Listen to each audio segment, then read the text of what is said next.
अस्सलामुअलैकुम। आज हम स्मार्ट प्रैक्टिकल्स में प्रैक्टिकल नंबर 8.2 परफॉर्म करेंगे, जिसकी स्टेटमेंट है draw a graph between temperature and time when ice is converted into water and then to steam by slow heating. Basically इसमें हम पहले आइस को वाटर में कन्वर्ट करेंगे बाय स्लो हीटिंग और टाइम और टेम्परेचर के दरम्यान में ग्राफ प्लॉट करेंगे। फिर सेम प्रोसीजर रिपीट करके वाटर को स्टीम में कन्वर्ट करेंगे और ग्राफ प्लॉट करेंगे बिटवीन टेम्परेचर एंड टाइम। इस एक्सपेरिमेंट के लिए जो हमें ऑपरेटर्स चाहिए उसमें thermometer, Bunsen burner, tripod stand, ice, graph paper और स्टॉप वॉच। इस एक्सपेरिमेंट के जो ऑपरेटर्स हैं वो ये हैं, बंसन बर्नर ये हमें चाहिए, ठीक है, ये ट्राइपॉड स्टैंड है, ये आयरन स्टैंड है और इसके अलावा बीकर में आइस है और आइस के अंदर हमने थर्मामीटर रखा हुआ है और थर्मामीटर हमने इसलिए प्लेस किया हुआ है ताकि इनिशियल 0 मिनट पे जो हमारे पास रीडिंग है वो आ सके। इसके अलावा स्टॉप वॉच चाहिए और इसके अलावा जो है मैच बॉक्स चाहिए। स्टॉप वॉच से हम टाइम नोट करेंगे, ठीक है। थर्मामीटर को आयरन स्टैंड के साथ इस तरह से अटैच करना है कि थर्मामीटर का जो एंड है वो बीकर के बॉटम के साथ जो है वो अटैच ना हो या बीकर के बॉटम को टच ना करे, यानी कि बीकर का जो बॉटम है उससे ऊपर ही रहे थर्मामीटर, ठीक है। सो अभी हम स्लो हीटिंग कर रहे हैं। स्लो हीटिंग करते हुए हमने हर 5 मिनट बाद जो है वो टेम्परेचर नोट डाउन करना है। सो 0 मिनट पर जो हमारे पास टेम्परेचर था वो था -20 degree Celsius, ice solid state में थी। 5 मिनट बाद जो था वो -10 डिग्री सेल्सियस हो गया, आइस स्टिल सॉलिड स्टेट में थी। फिर जैसे जैसे टाइम गुजरता गया, मतलब 10 मिनट पे क्या हुआ, जो टेम्परेचर है वो 0 डिग्री सेल्सियस हो गया, आइस मेल्ट होना शुरू हो गई। 15 मिनट पे भी 0 डिग्री सेल्सियस हो गया, आइस मेल्ट होना शुरू हो गई, ठीक है। और 20 डिग्री पे भी 0 डिग्री सेल्सियस है और आइस जो है वो मेल्ट हो रही है। और ये 0 डिग्री सेल्सियस टेम्परेचर कांस्टेंट क्यों है, टेम्परेचर इंक्रीज क्यों नहीं हो रहा? क्योंकि जो हम स्लो हीटिंग कर रहे हैं वो सबसे पहले क्या करेगी, वो आइस को पहले मेल्ट करेगी। जब तक आइस सारी जो है वो मेल्ट नहीं होगी तब तक टेम्परेचर जो है वो क्या होगा, कांस्टेंट रहेगा 0 डिग्री सेल्सियस। और जैसे ही आइस मेल्ट हो जाएगी फिर टेम्परेचर जो है वो इंक्रीज होना शुरू हो जाएगा, ठीक है। और वो हम रीडिंग नोट डाउन करेंगे हर 5 मिनट बाद। और फिर जैसे ही बॉइलिंग पॉइंट हो आएगा तो टेम्परेचर अगेन क्या हो जाएगा, कांस्टेंट हो जाएगा।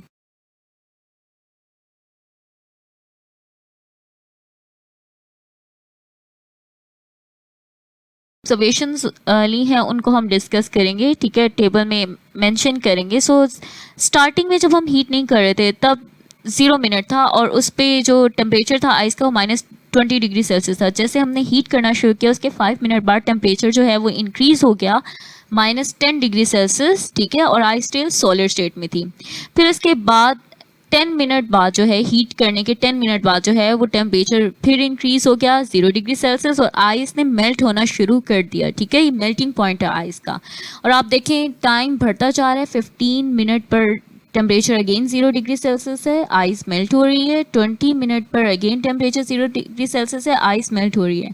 और ये हीट करने के बावजूद टेम्परेचर 0 डिग्री सेल्सियस मतलब कांस्टेंट क्यों है? क्योंकि पहले हीट करने से क्या होगा, सारी की सारी आइस मेल्ट होगी और जैसे ही वो सारी आइस मेल्ट होकर लिक्विड स्टेट में आएगी फिर टेम्परेचर इंक्रीज कर रहा है। तो आप देखें 25 मिनट पे टेम्परेचर इंक्रीज कर गया 10 डिग्री सेल्सियस और 30 मिनट पर टेम्परेचर फिर मजीद इंक्रीज कर गया 20 डिग्री सेल्सियस और इसी तरह 35 पे 30 डिग्री सेल्सियस, 40 पे 40 डिग्री सेल्सियस, 45 पे 50 डिग्री सेल्सियस, 50 पे 60 डिग्री सेल्सियस और 55 पे 70 डिग्री सेल्सियस और फिर 60 मिनट पर जो है वो 80 डिग्री सेल्सियस टेम्परेचर हो गया। तो टेम्परेचर इंक्रीज करता जा रहा है अब जैसे जैसे टाइम बढ़ता जा रहा है, ठीक है। और फिर एक स्टेज ऐसी आएगी, मतलब 70 मिनट पे आप देखें टेम्परेचर 100 डिग्री सेल्सियस हो रहा है और इसके बाद 75 मिनट पे भी अगेन 100 डिग्री सेल्सियस है। ये बॉइलिंग पॉइंट है और इस पे टेम्परेचर क्या हो जाएगा, कांस्टेंट हो जाएगा, ठीक है। और तब तक कांस्टेंट रहेगा जब तक सारा जो लिक्विड है वो स्टीम में चेंज ना हो जाए। तो हम ग्राफ ड्रॉ करेंगे टाइम और टेम्परेचर के दरमियान। टाइम शॉर्ट होने की वजह से मैंने ग्राफ जो है वो पहले ड्रॉ कर लिए।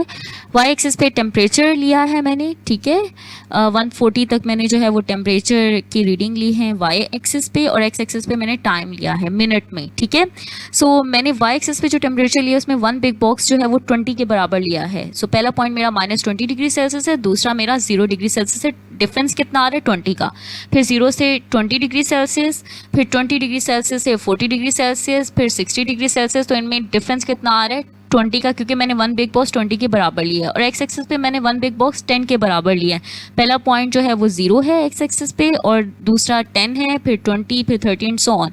सो 0 मिनट पर जो था वो टेम्परेचर कितना था, -20 डिग्री सेल्सियस, पॉइंट ड्रॉ कर दिया। और फिर 5 मिनट पे -10 डिग्री सेल्सियस, पॉइंट ड्रॉ कर दिया यहाँ पे, ठीक है। फिर 10 मिनट पर जो है वो टेम्परेचर क्या था, 0 डिग्री सेल्सियस, मैंने पॉइंट ड्रॉ कर दिया। 15 मिनट पे जो है वो टेम्परेचर क्या था, 0 डिग्री सेल्सियस, मैंने पॉइंट ड्रॉ कर दिया। फिर उसके बाद 20 मिनट पे जो टेम्परेचर है वो अगेन 0 डिग्री सेल्सियस था। और ये टेम्परेचर कांस्टेंट क्यों है, क्योंकि जो हम हीट कर रहे हैं वो पहले सारी की सारी आइस को मेल्ट कर रही है, ठीक है। जैसे ही सारी आइस मेल्ट हो जाएगी, लिक्विड स्टेट में आ जाएगी, फिर टेम्परेचर आप देखें इंक्रीज होना शुरू हो गया है। 25 मिनट पे टेम्परेचर जो है वो इंक्रीज हो गया है, ठीक है, वहाँ पे मैंने पॉइंट ड्रॉ कर दिया। फिर इसी तरह 30 मिनट का, 40 मिनट का, 50 मिनट का, एंड सो ऑन। जैसे जैसे टेम्परेचर इंक्रीज होता जा रहा है मैंने पॉइंट उस हिसाब से ड्रॉ कर दिए ग्राफ पे। अब देखिए 70 मिनट पर जो टेम्परेचर है वो 100 डिग्री सेल्सियस पहुंच गया था, ठीक है, वो मैंने पॉइंट ड्रॉ कर दिया। और 75 मिनट पे भी 100 डिग्री सेल्सियस था, और 80 पे भी 100 डिग्री सेल्सियस था। सो ये बॉइलिंग पॉइंट है, क्योंकि ये कांस्टेंट हो गया है। अब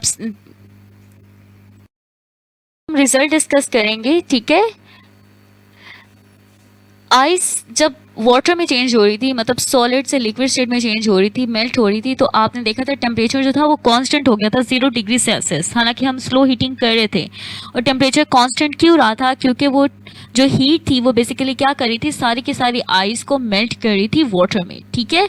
और फिर जैसे ही सारी आइस मेल्ट हो गई वाटर में, लिक्विड स्टेट में, तो फिर क्या हो गया, टेम्परेचर इंक्रीज होना शुरू हो गया 0 डिग्री सेल्सियस से 100 डिग्री सेल्सियस तक, ठीक है।